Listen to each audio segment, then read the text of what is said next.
Let's slate this, please. Lock it up, please. Lock everything up. Apple 76, take one. Apple canvas. Cameras, let me know. Okay, stand by, everyone. Here we go. And background. Action. So you just press record and this thing just records on its own? I have to do a whole thing before we talk. Is it going to write it down in text form, or is it just going to repeat what I'm saying like a audio cassette recorder? I'm not sure you understand how this works. I talk into this thing on this end here? Welcome to the How I Met Your Mother podcast for the episode entitled Legendaddy. How exciting. This is the 18th episode of the 6th season and the 130th episode of the series. When you talk, there's two lines that get longer and longer the louder you speak. My name is Alec Lev. With us today is our very special guest, Neil Patrick Harris, who of course plays Barney Stinson. Do I talk to you, or do I talk to this piece of equipment in front of me? And that's all for this week. Thanks so much for joining Good night, us. everybody. Hi, Neil. How are you? All right, good. Thank you for sitting down with us. In the spirit of our show, let's start at the end. How was it working with Mr. John Lithgow? John was a delight in near every way. He's a lovely guy. He's remarkably tall.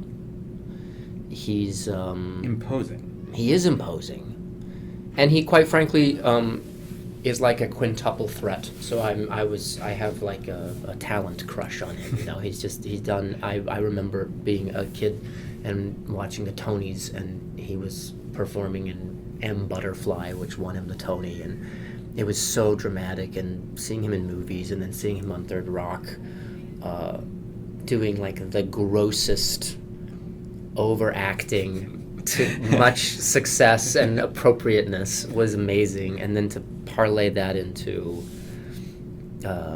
his other shows, and then to spin it into an Emmy-worthy and winning performance on Dexter is just he's the man. So When we were in the table read, I was reminded, I think it was Tom Cruise who talked about Jack Nicholson at the A Few Good Men first reading. And, like, they're all there kind of starting, and all of a sudden Jack talks, and everyone just, there's like this, everyone woke up like, that's he's here.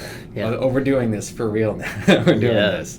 And he was very, John Lithgow sitting right there. He's doing this. Well, and I had a lot of vested interest, obviously, in who was going to play Barney's dad, and thankfully everyone in the production end of the show was interested in in my opinions about it, because I just didn't want it to be stunty star casting that was just kind of for the sake of viewership, Right. and yet at the same time I didn't want it to be something that was a disappointment to fans, because we'd spent so many episodes bringing up the dad and emotion, lots of emotions about it.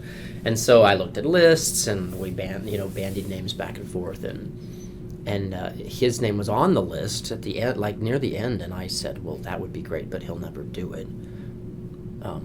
And they said, okay, well, why don't we offer it to him, and then when he passes, we'll look at the other people that you like. And he was like suddenly interested, and by interested, his people he asked his team to request all of the episodes on a DVD that pertained to his character, which I thought was the greatest answer. Do you know what I mean? It's more than like, what does it pay? Right. It was like, how many lines do I have? Right. It was very much in the mind of great, perfect. Well, that's just right, and he's just right. He's great. He can do the big, shticky, fun scenes, and he can get real serious real quick. And that combination, I think, with Barney works well. So let's go back now, a little bit flashback. In the podcast, we've been talking a lot about process, how writers actually write, where do you go and do it, and how Pam actually does what she does moment to moment. When you get a new script, not necessarily How I Met Your Mother, but that too, when you get a new script, what's the first thing you do with it? But how do you build towards that new character? I read it like a present. I don't just power through it, I try to read it and laugh at it as if I was watching it as a show. Because I think it's important to not only know what you're doing within the show, but what percentage of balance you provide within the show. Because if you're very secondary in one episode, then you don't want to ham it up because it seems out of place. Whereas if you're in it throughout, you don't want to ham it up all the time because then it's going to be a distraction. And so I try to read it through and make choices about, I've always wanted to do this weird kind of line reading, or, oh, this would be funny to do, or... Because I really think that, from my point of view, every time we perform it, I'm doing finger quotes, we perform it, can this thing see when I'm doing finger quotes? It can. Oh, good. I think it provides a real service for everyone that's listening. So from the table read on, I think it's in our best interest to give a proper radio version of the show so that people, mainly the writers, but the production team and whomever, the network people, can look at it and go, okay, I can see what he's going to do now, so let's change it. Mostly for better. And I just think that's important. Hence, the next day after we rehearse it and put it up, I think it's important that we're always kind of... We're doing this hyper real show, and Barney's even more hyper than real. Josh had said in his podcast that he's not the kind of actor that marks up his script with a lot of intentions, a lot of choices, this and that. And he kind of goes for it. Are you a writer? Are you a... No, I have a really good memory. I have a weirdly good memory with short attention spanny technique kind of stuff. Technique was in Greece, wasn't he? Originally, wasn't he one of the guy dancers? So I don't write down even blocking, because I sort of feel like once we're up and it's in our hands and we're doing it, then you know if you're supposed to sit, because you need to sit at that point, at that moment. And we're 130 blank episodes into the show, so I think we kind of have a good gauge. I do try to honor the parentheticals. If the writers underline a word, then they kind of want you to emphasize said word. Or if it says, through gritted teeth, it would be nice to do it that way. Do you have a different process when it comes to musical theater, film, TV? Definitely, yeah. Yeah, the TV process is just, it always changes a lot. And we're real lucky that we have an audience show with no audience. So even when you get down to actually making the final product, you have a lot of leeway and things change all the time. And so it's a very much an editor's medium, How I Met Your Mother. And Sue's remarkable, but it's our job, I think, to give her as many different options and choices so that she can provide the best for the show. And I mean that within the confines of, in the bar scene, I can't do it different every take, because then she's forced to only choose one take. And I mean different by which hand is the glass in, Am I sitting forward or backward? Like, I have to lock that stuff in. But then I give her, if I have a long monologue rant, I'll give her a few takes where it's one long breath, the whole rant, and then I'll give her takes where I stop kind of periodically in case they want to add a laugh in the middle of different spots. Because I just think it's important to give them sort of the building blocks of what they want. But in theater, it's a whole other thing. You have to become the character and live as the character for the whole show. So that's much more noting in scripts and reading books about and studying people who are like. I did that initially with Barney. I did a lot of listening to people who I thought Barney would sound like or would think like, mainly Tom Likas, radio personality, and Vince Vaughn, I thought was very Barney Stinson. In something like Assassins, right? Mm-hmm. I saw you in Assassins. Holler back now. Would that be a role that you would have researched him, or is it there in the text enough of what you need? Well, Assassins was a unique experience in that way, because I was playing Lee Harvey Oswald, who is a very active historical figure, but they had a very specific Lee Harvey Oswald that they wanted to convey. So I couldn't really, and it's Stephen Sondheim and John Weidman, so you couldn't ask for things to be changed. It was sort of set in stone. But so I would listen to a lot of audio of Lee Harvey Oswald, so I felt like I sounded like him or sort of knew his regional dialect, and looked at a lot of pictures and sort of kind of tried to get he has a specific lip thing. I'm more of an outside then go in actor, which I think is why I'm wanting to direct more. I'm less of I will live like Lee Harvey Oswald and feel what he feels. And quite frankly, I think the latter makes for the better actor. But I remember De Niro said in Godfather 2 he went and got something done to his tooth that Marlon Brando had gotten to his tooth. So you're in good company. Yeah, I'd rather go, I want to have a funny limp, and then figure out how that happened later, rather than become a person that was abused and therefore developed a limp. That's me. Do you find comedy and drama? I remember Tom Hanks on Inside the Actors Studio, his answer was they're the same thing, comedy and drama. For you, are you in a different headspace for comedy and drama, or is it coming from a similar place? Well, I see where Tom is coming from, because if you're playing comedy to elicit a laugh, then I don't think it's going to be really funny, because it's not coming from a really true place. That being said, the comedy that I'm asked to do as Barney Stinson specifically is really overt and technical. So I think comedy much more difficult than drama, but I think it's much more difficult to paint photorealistic painting than it is to paint something that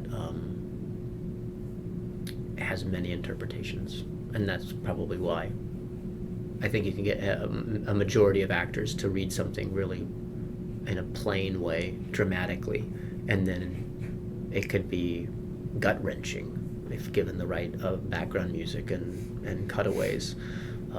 But you can't do that with comedy. Comedy's very, very technical. With Barney, I read in a Times interview you gave that you said you were less thinking about his backstory as making a bold choice for the moment. Working now with John Lithgow, is that this has been a pretty heavy season for Barney. Less, you had some heavier things with Robin, but this is about as heavy as it gets in a person's life. Sure, and I think those statements, are with the great trust of the amazing writing staff, because it's like the trust game. You take a big ass leap backwards, and that's a big movement, and then you just trust that someone's going to catch you and make you not, look like an ass. So yeah, I think I say that because I think the writers have written Barney in ways that when I make big random choices, then they're able to justify them in text in later episodes. So when I'm like hyper dickish about how a conquesty choices, and I'm ravenous and predator and all that stuff, then they write a story about his dad's abandonment, and then they go oh. So it makes me probably look like a better actor. Like I had all that built up, and that's why I was doing what I was doing. But it also informs me as an actor when I read that script, like, oh great, that does justify what I had been doing, and now I can play into that and expose myself vulnerably while doing that, which becomes, I think, a little bit more effective. Like that's the show with Nora that just aired. He was just so mean to her. He was like really mean, and I always thought, it's this scene I was kissing her, and then she says, "Do you want to come upstairs?" And I kiss her again, and I say, "Sure," and then I kiss her again, and then I say, "But I have to tell you, I don't want to get married," and I was just saying that to get in your pants. And I thought, and I asked it, I was like, why wouldn't Barney say that in her room after he f***ed her? Because that seems more like what Barney would do. is he'd seal the deal, and then he'd say, sorry, baby, Right. I'm a dick, I gotta go. But he didn't. In that case, he sabotaged before it happened, and I thought, how interesting that he cares about her enough that he's willing to be a dick before he seals the deal with her. So he hurts her, he maintains his hyper masculinity, and he takes one for the team in his own weird way. I found that really interesting. What do you look for from a director? The best directors that I've worked with gain the respect of all the actors around them by doing two things. Impressing upon the crew that everyone's important and valuable, and maintains that throughout what they do, a sort of level of respect for everyone that's involved. When you're in this level of the game, a network show that's on the air and doing well, everyone's good at what they do, and if they're not, it's apparent. So it's really ineffective to be disrespectful or rude to people. It reverberates and everyone feels it, and then you don't maintain your ability to steer the ship. But I think secondly, a good director is able to listen or sit back and observe the individual actors who by design are crazy because they're emotional and they audition and they are often rejected and they're fiery, and so a good director can observe that and then know how to communicate uniquely to each person. Because if you just come in and try and say the same thing to all people, you're just going to get wildly different reactions. And I think that that's key. Pam is so good at that. She knows how to tap people in a way that honors what they're doing, and that doesn't stifle what they're doing. And that's a real gift. Especially like theater directors too are so good at it. Some people can say, sit on the third beat, and then same director can say to someone else for this to accomplish the same thing. You know, it's interesting when you say that you're posing the question. Mm-hmm. Like I almost wishes you could sit somewhere and like really think of the question. You know what I mean? And get the same thing. But if you said sit on three, they'd feel like, don't tell me when to do something. I don't feel it right then. So that's a good director. Right. So you obviously enjoy working, or it seems like you enjoy working in several kinds of media. I'm curious what one, if there is one part of one process, you know, a musical theater rehearsal, when the cameras are rolling on TV, the opening act of an award show, is there a voice in a video game? Is there a thing that you really love doing above the others? That's a great question. I have to think about them. The actual act of performing is rewarding, but it's depending on the venue. You know, it's less rewarding to be performing as Barney Stinson on How I Met Your Mother, just because I have to perform as if there's an audience there, and I have to assume that I'm getting reactions that I'm not getting. So it's a weird dynamic. I have to have a faux confidence that I'm killing it when everyone has to be quiet because of sound. I think the hosting stuff is fun because it's live and things can go wrong. Performing live is fun, but it's because it's a bit of a rush and it's all happening then and things change and you're kind of a producer at the same time. We're 4 minutes over, so we should cut this bit down. It was long anyway. Let's do this other bit. Remember that one little bit? What was that line? Where's the writer? Remember that one line that said, why don't we instead put that here and then get rid of this and we'll save 35 seconds. Great.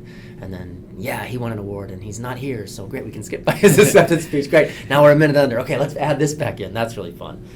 But overall, I think my favorite time is in doing theater, acting in theater, and in the rehearsal room when no one's around except just the people who are doing it. You're getting to know this motley crew of people that you're inspired by. You're sweaty in that not hot temperature way, but that sweaty way of public speaking. but everyone is, and you're having to execute, but you're trying things and failing often, but no one's around to see it, so you don't feel embarrassed by it. And then you get to leave every day like really fully exhausted physically and just emotionally, and you go home and you have homework and you're memorizing and you're remembering what happened, and you're becoming another person. And you get to do that for 4 or 5 weeks sometimes, and that's before audiences decide they don't like it, and before producers come in and say it's too long. And that, I think that's kind of the best, is like that kinship and the bonding and becoming a team all together. It's fun. It's rare. That's one of the best things about being an actor. Finally, I'm wondering if you want to tell me a little bit about the Trevor Project. I was curious about cool. that. The Trevor Project's a great organization. I was on the board of directors, but I just removed myself from it because I didn't have enough time, frankly, and they deserve someone who can dedicate more time to it. It's a gay, lesbian, bisexual, transgender call support center that allows kids, anyone really, all around the country or anywhere, I suppose, to call a toll-free number and talk anonymously to someone in a suicide prevention scenario. There's a lot of kids who are feeling alone or bullied or wanting to come out, and in that process it's really hard to know who you can confide in. And if you're in a small town and around a farm, there's very few people. And so it provides an opportunity for someone who's in crisis to be able to call and talk to someone who can just talk them sort of literally off the bridge or cliff. And they're great. It's a real pure organization. I like the smaller organizations that actually can accomplish something with people's help. And I just think it's a great idea. And I certainly knew that when I was struggling with my own sexuality issues, there was a great sense of isolation and not knowing who I could trust, and the Trevor Project provides that. All right. Neil, thank you very much. You're welcome. Peace out, podcast. To find out more about the Trevor Project, or if you are in need of help, go to www.thetrevorproject.org, or you can call them at 866-4U-TREVOR. That's 866-488-7386. Thanks for listening to this week's podcast. You can send your questions and comments to email@yourmotherpodcast.com. Remember to watch How I Met Your Mother on CBS Monday nights, and every day in syndication. Check your local listings. Become our friend on Facebook and learn more and watch exclusive videos at cbs.com. Follow us on Twitter at himyum_CBS. Get tweets straight out of the production office at himyumprod. Go behind the curtain of the writer's room at himyum_writers, and commune with Barney at Bros Life. My name is Alec Lev.